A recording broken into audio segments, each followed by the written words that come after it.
Eligibility काबिलियत क्या होनी चाहिए इस पर भर्ती के लिए। ग्रुप डी में खाली 10th पास, हाई स्कूल पास बस, ठीक है। और ग्रुप सी में 12th पास, ग्रुप बी में ग्रेजुएशन, और ग्रुप ए में ग्रेजुएट या पोस्ट ग्रेजुएट, ठीक है। ग्रेजुएशन यानी कि 12th के बाद जो होता है 13, 14, 15 3 साल का होता है, और पोस्ट ग्रेजुएट 15 के बाद 16, 17, ठीक है।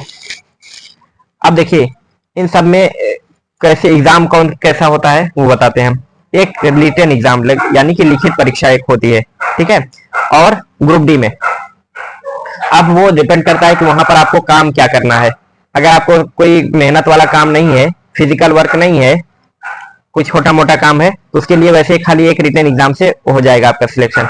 लेकिन अगर थोड़ा सा मेहनत वाला काम है तो वहां पर आपका फिजिकल टेस्ट होगा, यानी कि आप मेहनत वाला काम कर सकते हैं कि नहीं, जैसे रनिंग हो जाएगी, या फिर वेट लिफ्टिंग बोझा उठा करके, या फिर पुशअप, सीटअप ना, फिजिकल ये सब चेक करेंगे आपके बॉडी में ऐसा कुछ गड़बड़ तो नहीं है कि आप कोई मेहनत वाला काम करने लग जाए, आपको हार्ट अटैक आ जाए या कुछ ऐसा हो जाए, दिल का दौरा पड़ जाए, या फिर उस काम को आप ना कर सकें। जो काम रहेगा उस डिपार्टमेंट में, आपको जो काम मिलने वाला है उसको करने के लायक है कि नहीं है, ये चीज चेक किया जाता है। एक तो आपका दिमाग वगैरह चेक कर लिया जाएगा इससे, रिटन एग्जाम से, और फिजिकल आपका बॉडी फिट है कि नहीं ये चेक कर लिया जाएगा रनिंग वगैरह से, रनिंग से, पुशअप से, सीटअप से, ठीक है। और उसके बाद आप आते हैं ग्रुप सी में। ग्रुप सी में किसी किसी में एक रिटन एग्जाम होता है, किसी किसी पोस्ट में, किसी किसी डिपार्टमेंट में 2 रिटन एग्जाम लिया जाता है। तो एक रिटन एग्जाम लिया जाता है तो अक्सर उसमें कोई ना कोई वो लगा दिया जाता है, स्किल यानी कि जैसे मान लीजिए आपको काम करना है कंप्यूटर पर बैठ करके वहां पर, तो आपको कंप्यूटर का नॉलेज है कि नहीं वो चेक किया जाएगा, उसी को बोलते हैं स्किल। या फिर टाइपिंग वाला काम है आपका, तो टाइपिंग आपको आती है कि नहीं वो देखा जाएगा, उसको बोलते हैं स्किल। या फिर आपको कुछ मेहनत वाला काम है, जैसे पुलिस वगैरह होते हैं, कांस्टेबल, चाहे नेवी में, आर्मी में, एयरफोर्स में जो नीचे वाली पोस्ट होती है उसको कांस्टेबल बोलते हैं, ठीक है।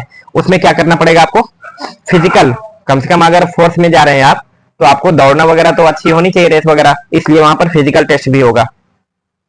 और अगर कहीं कहीं जो है आपका स्किल टेस्ट और फिजिकल टेस्ट नहीं होता है तो दो रिटन एग्जाम होता है उसमें, जैसे एनटीपीसी रेलवे में आती है तो उसमें 2 रिटन एग्जाम होता है, फिजिकल नहीं होता है। अब देखिए सबके लिए ऑप्शन है, जो मजबूत है बदन से उसके लिए भी ऑप्शन है, उसके लिए भी नौकरियां हैं। जो नहीं दौड़ सकता, नहीं मजबूत है, दिमाग से अच्छा है, उसके लिए खाली रिटन एग्जाम होता है कुछ पोस्ट पर, ठीक है। दोनों के लिए ऑप्शन होता है। और ग्रेड बी जो है आपका, ग्रुप बी जो है ग्रेजुएट होना चाहिए, ग्रेजुएशन होना चाहिए इसके लिए। इसमें क्या होता है 2 रिटन एग्जाम होते हैं, और इंटरव्यू किसी किसी पोस्ट के लिए होती है, जरूरी होती है तो रखा जाता है, किसी किसी पोस्ट में नहीं रखा जाता है। और ग्रुप ए में जो है वो 2 रिटन एग्जाम होते हैं और इंटरव्यू भी होता है, ठीक है। 2 रिटन एग्जाम और साथ में इंटरव्यू कंपलसरी है आपका। इसमें किसी किसी पोस्ट पर होता है, किसी पे नहीं होता है, लेकिन इसमें सब पे होता है आपका इंटरव्यू, ठीक है। चलिए आगे देखते हैं अब कौन कौन से आयोग होते हैं, यानी कि ये एग्जाम कराता कौन है, ये एग्जाम कराता कौन है। देखिए कुछ डिपार्टमेंट्स हमारे होते हैं जो बड़े डिपार्टमेंट्स होते हैं, बहुत बड़े डिपार्टमेंट्स हैं, ठीक है। उनकी कैपेसिटी ज्यादा है, क्षमता ज्यादा है, उनके पास बहुत सारे स्टाफ हैं, तो वो अपनी खुद की वैकेंसी निकालते हैं, खुद ही की वैकेंसी निकालेंगे, खुद एग्जाम कराएंगे, खुद ही डॉक्यूमेंट वेरिफिकेशन सब करा करके खुद ही वैकेंसी पूरी क्लियर कर लेते हैं जिसकी कैपेसिटी है। और बहुत सारे ऐसे डिपार्टमेंट्स हैं छोटे हैं तो उनके पास इतनी कैपेसिटी नहीं, उतनी क्षमता नहीं कि वो खुद से करा सके, ठीक है। तो क्या करते हैं वो आयोग का सहारा लेते हैं। आयोग क्या काम करता है, किसी काम को करने में आपकी हेल्प करे उसको क्या बोलते हैं, आयोग। जैसे भर्ती करने के लिए कुछ आयोग हैं, जो डिपार्टमेंट छोटे हैं उनकी कैपेसिटी इतनी नहीं है कि वो भर्ती खुद से करा सकें, खर्चा ज्यादा आ सकता है, बजट कम है उनका, तो इसलिए वो क्या करते हैं कि वो अपने जितने भी रिक्वायरमेंट्स हैं काउंट कर लेंगे, हाँ इतने स्टाफ की हमें जरूरत है, वो बता देंगे यूपीएससी को पोस्ट के हिसाब से। यूपीएससी कराती है ग्रुप ए का बस, और बी, सी और डी के लिए एसएससी कराती है, ठीक है। और बैंक का एग्जाम कराती है IBPS, institute of banking personal selection, ठीक है। और स्टेट पीएससी यानी यूपी है तो यूपी पीएससी, एमपी होगा तो एमपी पीएससी, बिहार होगा बीपीएससी ना, झारखंड होगा जेपीएससी। तो ऐसे स्टेट पीएससी जो होती है पब्लिक सर्विस कमीशन, ये क्या है यूनियन पब्लिक सर्विस कमीशन, यानी कि सेंट्रल गवर्नमेंट का कोई भी होता है तो उसके लिए होता है UPSC, union public service commission. ये स्टेट पब्लिक सर्विस कमीशन यानी कि राज्य, ये सेंट्रल गवर्नमेंट की जो भी जॉब निकलेगी, भारत सरकार की जितनी भी जॉब निकलेगी उसमें ग्रुप ए की वैकेंसी कौन कराएगा, यूपीएससी कराएगी। या तो वो डिपार्टमेंट खुद से सक्षम है, खुद से कैपेबल है, खुद करा लेगा, ठीक है। और ग्रुप ए के अगर खुद नहीं सक्षम है तो यूपीएससी को दे देगा, भैया आप करा के दे दीजिए, हमें इतने स्टाफ की जरूरत है। तो ये क्या करते हैं आयोग, एग्जाम कराएंगे, रिटन एग्जाम कराएंगे, डॉक्यूमेंट वेरिफिकेशन सब कुछ करा करके उनको फ्रेश एकदम तैयार दे देंगे कैंडिडेट के लिए दिए आपका। और एसएससी क्या करेगी, बी और सी और डी ग्रुप के जो जॉब है हमने अभी देखा पीछे, बी सी डी के जो जॉब है इसको यूपीएससी कराती है ग्रुप ए का, और ग्रुप बी सी डी का सेंट्रल गवर्नमेंट में एसएससी कराती है। और ग्रुप ए और बी का, ग्रुप ए कुछ पोस्ट और ग्रुप बी का स्टेट गवर्नमेंट में स्टेट पीएससी कराती है, और ग्रुप सी और डी का UP triple SC state triple SC subordinate staff selection commission कराती है। हम देखते हैं ये, ठीक है। जो बड़े डिपार्टमेंट होंगे खुद करा लेंगे, जैसे रेलवे अपना खुद कराता है, आरआरबी रेलवे रिक्रूटमेंट बोर्ड उसमें बना रखा है, ठीक है। आरबीआई खुद कराता है, एसबीआई खुद करा लेता है।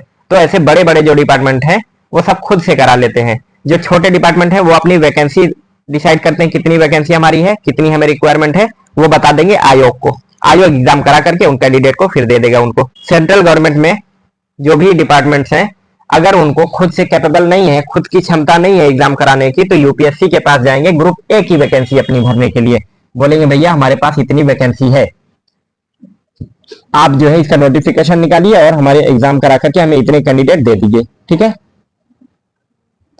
और अगर उन डिपार्टमेंट में ग्रुप बी सी और डी के लिए स्टाफ चाहिए तो staff selection commission SSC, UPSC union public service commission, UPSC क्या है, union public service commission, commission last में देखिए कमीशन, और staff selection commission, staff selection commission. अगर ग्रुप बी और सी और डी में स्टाफ की जरूरत है तो वो एसएससी को बताया जाता है कि भैया हमें इतने स्टाफ की जरूरत है, आप हमें इतने स्टाफ दे दीजिए, इस काम के लिए चाहिए, तो आप अपना नोटिफिकेशन निकालिए। तो institute of banking personal selection IBPS ये क्या करता है, बैंक की जितनी भी वैकेंसीज होती है वो देखता है। आरबीआई और एसबीआई खुद में सक्षम है, बड़े डिपार्टमेंट है, ये खुद करा लेते हैं। आरबीआई और एसबीआई के अलावा जो भी बैंक्स हैं हमारे, वो सब के सब आईबीपीएस के पास जाते हैं, भैया हमें स्टाफ चाहिए, हमें स्टाफ दीजिए, ठीक है, इतने स्टाफ की जरूरत है। अब जो है ये सेंट्रल गवर्नमेंट की है, सेंट्रल गवर्नमेंट केंद्र सरकार की, ठीक है, ये सेंट्रल गवर्नमेंट की, ये सेंट्रल गवर्नमेंट की। अब अगर यही काम स्टेट में काम होना होता है, अब देखिए जैसे पूरे देश में प्रधानमंत्री होता है, प्रेसिडेंट होता है, राष्ट्रपति, प्रधानमंत्री, संसद ना, वैसे ही हमारे स्टेट में, राज्य में देखिए तो गवर्नर, राज्यपाल, मुख्यमंत्री और विधानसभा होती है।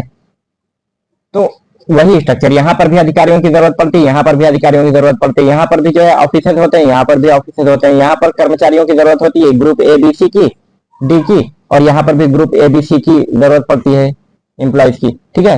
तो अब स्टेट में अगर सिलेक्शन लेना हो तो क्या करेंगे, यार डिपार्टमेंट बड़ा होता है, वैसे डिपार्टमेंट इतना बड़ा होता नहीं स्टेट में कि वो खुद के कैपेबल हो, कुछ अगर हो तो वो अपना खुद से करा सकते हैं, नहीं तो क्या करते हैं, state PSC public service commission जो है उनको बता देंगे भैया हमें इतनी वैकेंसी, हमें इतने स्टाफ चाहिए। वो क्या करता है, वो अपना आयोग नोटिफिकेशन निकालेगा, कमीशन यानी आयोग, कमीशन जो है वैकेंसी नोटिफिकेशन निकालेगा, एग्जाम कराएगा, डॉक्यूमेंट वेरिफिकेशन कराएगा, सब कुछ करा करके कैंडिडेट दे देगा कि लो आप उस डिपार्टमेंट में दे देगा, स्टेट के उस डिपार्टमेंट में जिसने मांगा था, ठीक है। अब देखिए ये PSC public service commission UP है, उत्तर प्रदेश है, बिहार होगा तो बीपीएससी हो जाएगा, झारखंड होगा तो जेपीएससी हो जाएगा, राजस्थान हो जाएगा आरपीएससी हो जाएगा। Public service commission union central government के लिए और स्टेट राज्य सरकार के लिए, ठीक है।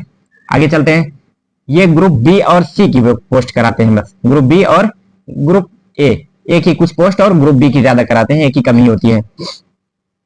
और अगर ए बी की ये कराए तो अब सी डी की जरूरत पड़ी तो सी डी के लिए हमारा ये है triple SC, state triple SC. अब यूपी है तो उत्तर प्रदेश का है तो यूपी लग गया, बिहार होता तो बिहार लग जाता, झारखंड होता झारखंड लग जाता, ठीक है। Triple SC subordinate staff selection commission, subordinate staff selection commission. अब देखिए ग्रुप ए के जो ऑफिसर्स होते हैं वो अपना काम पूरा खुद ही तो कर नहीं सकते, उनका साथ देने के लिए, उनके अंडर में काम करने के लिए ग्रुप बी सी और डी के ऑफिसर, ग्रुप बी के ऑफिसर सी और डी के एम्प्लॉय होते हैं। बी ए के नीचे काम करने वाले group B, group C, group D के एम्प्लॉय होते हैं। ए का सिलेक्शन यूपीएससी कराती है, ग्रुप बी और सी और डी जो इनके नीचे काम करने वाले हैं उनका सिलेक्शन कौन कराती है, एसएससी कराती है, ठीक है। उसी तरीके से बीपीएससी कुछ ग्रुप ए की पोस्ट और ज्यादातर ग्रुप बी की पोस्ट कराती है, ग्रुप बी की जो पोस्ट होती है उसके अंडर में भी ग्रुप सी और डी की पोस्ट होनी चाहिए। इनको साथ देने के लिए, इनकी हेल्प करने के लिए, तो उसका सिलेक्शन कौन कराएगा? ट्रिपल एससी, सबॉर्डिनेट, अधीनस्थ, उसके नीचे काम करने वाला, service selection commission, subordinate service selection commission.